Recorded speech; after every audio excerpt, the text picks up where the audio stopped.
Combien de bébés une femme peut-elle mettre au monde au cours de sa vie? 10, 20 ou même 44, comme Mariam Nabatanzi d'Ouganda?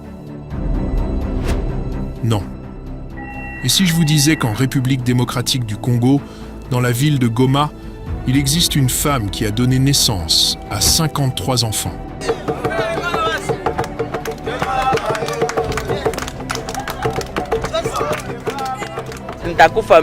Si j'arrête d'accoucher, je pourrais mourir.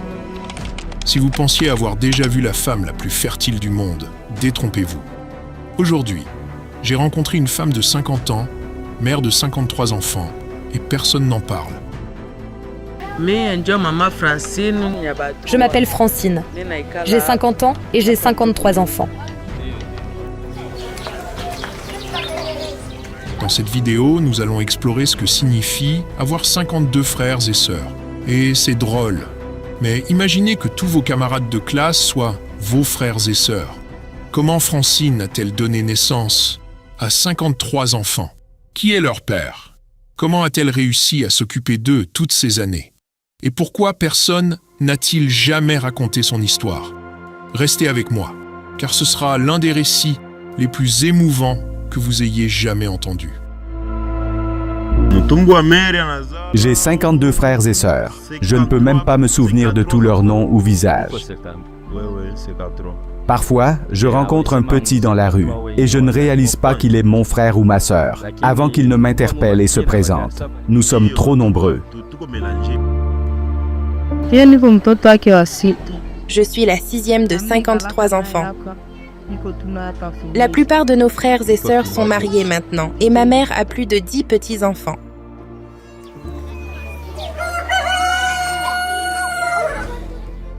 Mon voyage a commencé tôt le matin, me donnant l'occasion de découvrir comment cette immense famille commence sa journée.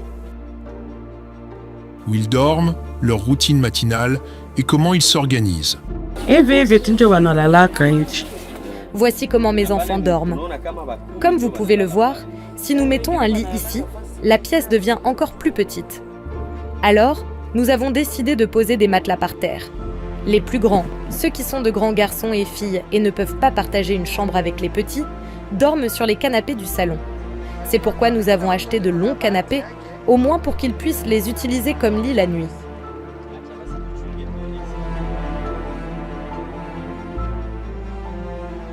Dormir ici n'est pas facile. La maison est remarquablement petite pour une famille de cette taille, et quand ils se lèvent, les défis continuent. Trouver un moyen de se doucher et de se préparer pour l'école. Avec une seule salle de bain, la plupart des enfants attendent la nuit pour se laver. Dehors, comme beaucoup de familles, dans les villages africains. C'est leur réalité, et je ne veux pas juger. Mais combien de nourriture Francine doit-elle préparer chaque jour pour nourrir tout le monde chez elle?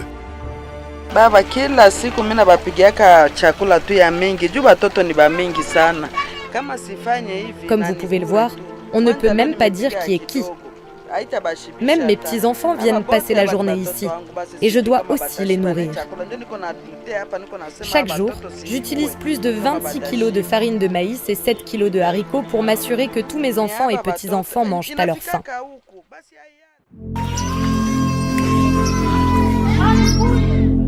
Aujourd'hui, ils préparent du matoke, un plat traditionnel à base de bananes. Mais croyez-moi, on dirait qu'ils organisent un mariage. La quantité de nourriture est énorme, et le travail l'est encore plus. Une seule personne ne peut pas tout gérer. C'est un effort collectif familial.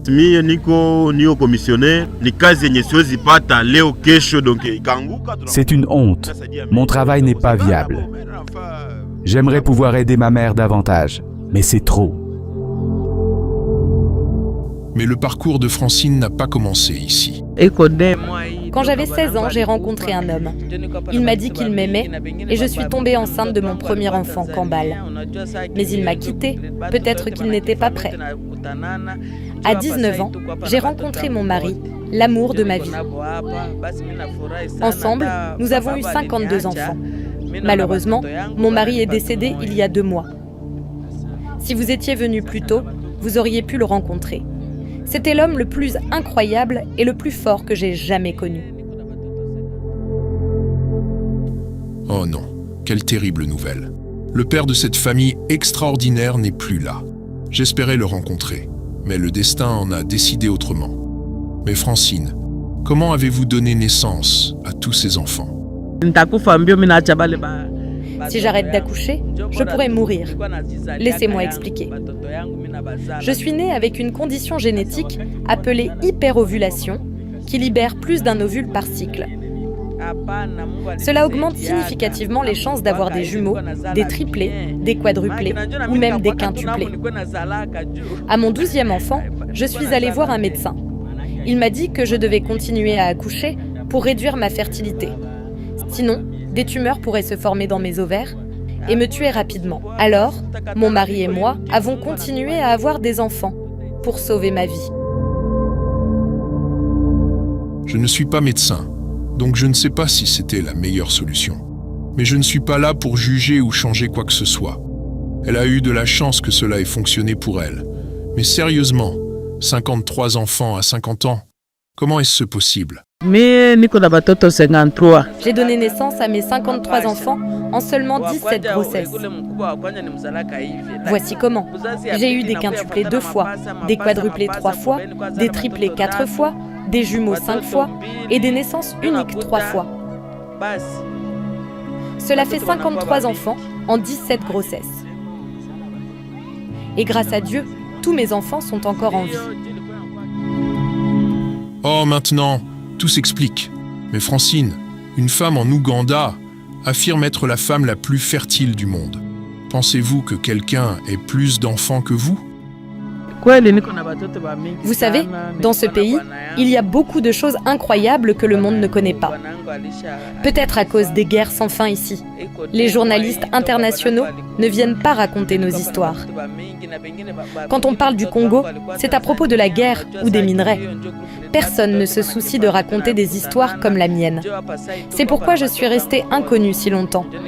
Et honnêtement, je crois qu'il pourrait y avoir quelqu'un avec plus d'enfants que moi. Peut-être ici au Congo ou dans une région reculée du monde sans couverture médiatique.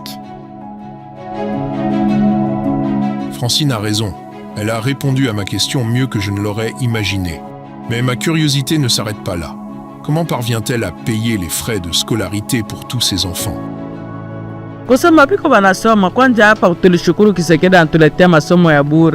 Je remercie ce nouveau gouvernement pour l'éducation gratuite. Je ne vais pas vous mentir. C'était presque impossible de les envoyer à l'école avant. Mais maintenant, grâce à ce gouvernement, mes enfants étudient gratuitement. Je me bats juste pour fournir la nourriture, les médicaments et les vêtements. Mais les frais de scolarité, ce n'est plus un problème. C'est difficile à croire, mais je me tiens ici, face à la femme la plus fertile du monde, après toutes ces années. Chaque pas que je fais remet en question tout ce que je pensais savoir.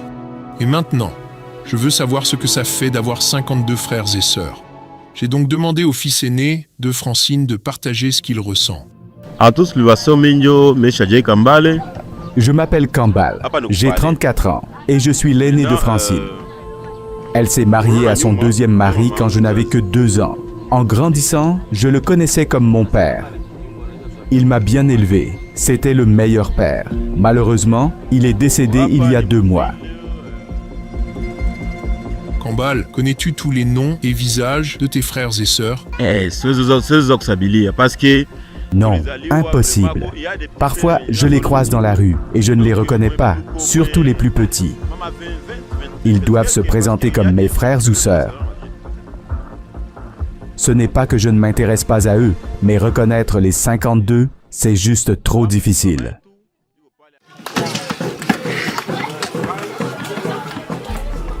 Vis-tu encore dans la maison de tes parents? Non, je suis marié maintenant et j'ai 2 enfants. En fait, 8 d'entre nous sont mariés. C'est pourquoi la plupart ne vivent plus ici. Mais nos enfants adorent venir ici pour jouer avec leurs tantes et oncles. Ils aiment être entourés de tant d'enfants, ce qui ajoute au fardeau de ma mère, nourrir ses enfants et ses petits-enfants. C'est dommage. J'aimerais pouvoir l'aider davantage, mais mon travail n'est pas stable. Je ne peux tout simplement pas faire assez. Certains des enfants de Francine sont assez âgés pour trouver leur propre voie dans la vie. Mais quand ils étaient jeunes, ils n'ont pas eu autant de chance. L'éducation gratuite n'existait pas à l'époque, rendant le combat de Francine encore plus difficile. Mimi ni mtoto wa 5 katika tumbo ya mamangu, lakini nimebahatika kuishi nchi jirani, nimeishi Tanzania sana. Je suis le 5e né de cette famille de 53 enfants. Mais j'ai eu la chance de grandir dans un pays voisin, la Tanzanie. Je suis revenu ici il y a 2 mois pour les funérailles de mon père. Honnêtement, je ne savais même pas que nous étions devenus si nombreux. J'ai été choqué de voir les 53 enfants réunis lors des funérailles. Ça m'a fait me demander comment ma mère va gérer tout ça seule. J'ai décidé de laisser cela entre les mains de Dieu, qu'il l'aide. Même si la plupart des frères et sœurs travaillent ensemble, aiment leurs parents et ne se plaignent pas de la taille de la famille, certains choisissent de garder le silence. D'autres, comme Nicole, se sont complètement isolés, trouvant leur propre voie très tôt. C'est ainsi que j'ai rencontré Nicole. Je m'appelle Nicole. Oui, je suis le 25e enfant. Je n'en veux pas à mes parents, mais la vie là-bas est tout simplement trop compliquée. En tant que grande fille, y rester devenait difficile. Cela m'aurait poussée à avoir de mauvaises pensées ou à laisser des hommes profiter de moi. Alors, je suis partie. J'ai trouvé un travail en aidant une amie dans cette petite pharmacie. J'ai suivi une formation médicale, c'est pourquoi je suis ici. Je ne gagne pas beaucoup, à peine assez pour subvenir à mes besoins. Mais je fais de mon mieux pour aider ma famille. J'espère juste que Dieu aide ma mère, car je ne peux pas faire plus que cela.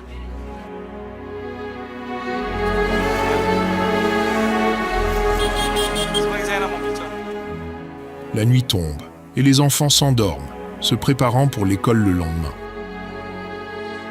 Mais Francine ne dort pas. Après une journée entière, à cuisiner et à s'occuper de ses enfants et petits-enfants, elle est épuisée. Pourtant, elle ne peut pas se reposer.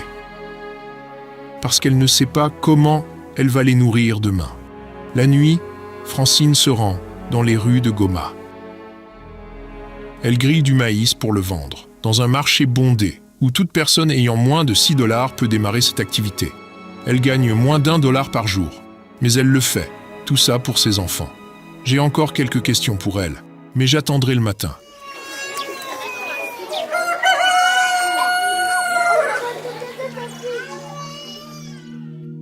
Francine, avez-vous déjà pensé à fuir?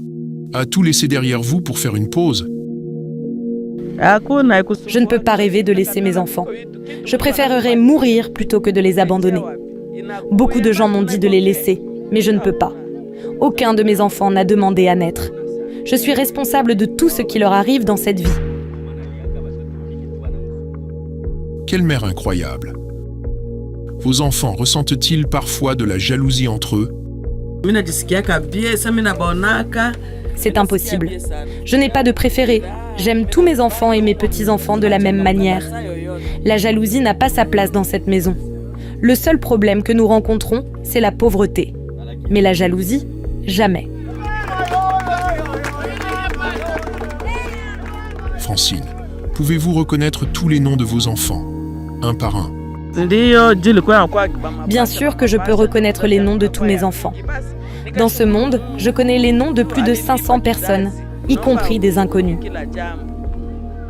Alors comment pourrais-je oublier les noms de mes 53 enfants? Peut-être que je me trompe parfois parce que beaucoup d'entre eux se ressemblent, surtout les jumeaux. Je peux mélanger leurs âges ou l'ordre de naissance, mais je n'oublierai jamais leur nom ou leur visage. Comment trouvez-vous les noms de vos enfants? Et que souhaitez-vous pour leur avenir? Je m'inspire de personnes connues, des footballeurs, des célébrités ou des figures respectées dans mon pays.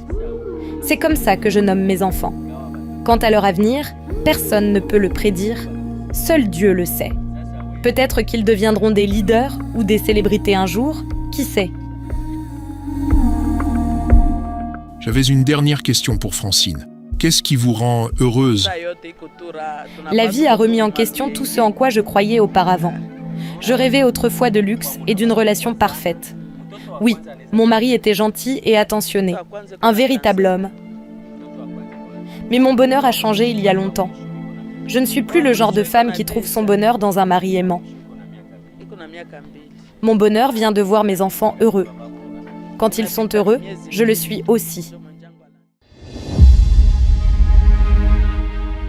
Alors que mon temps avec Francine touche à sa fin, j'ai appris quelque chose d'important.